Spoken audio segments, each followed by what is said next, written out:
Sometimes there's enemies in our lives that are just a little too close for comfort.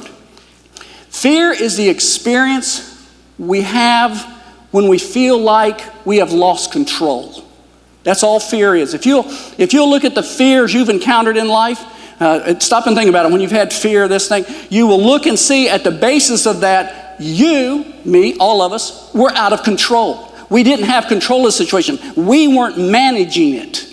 And because I didn't have my hands on it and you didn't have your hands on it, the emotional reaction to that is one of fear. It's not going to come out the way I want it to come out because I have put my fate in somebody else's hands, and I don't like that. So we sink down into this issue of fear. 2 Timothy chapter 1, verse 7, Paul addresses that. He says, "For God has not given us a spirit of fear and timidity." He's not given us weakness. And that's what fear is. It's a weakness. It's a weakness in our ability to trust God. "For God has not given us a spirit of fear and timidity, but of power, of love, and of self-discipline." Here's what we've got to understand. The fact is, in our existence, we have almost no control over anything. And if you're here this morning and somehow you've convinced yourself that you've got control of your life and you've got control of the circumstances in your life, you don't have control over your next breath. You understand that part? And I'm not blowing this up. We put ourselves on God's throne so often of thinking we have the management capacity of life. We don't have control. You don't have control over your next breath. You don't have control over your safety when you go home and leave this place today. God forbid anybody get hit by a car. But you have no control over that driver who's coming right at you. So we've got to get over that. Move away from that.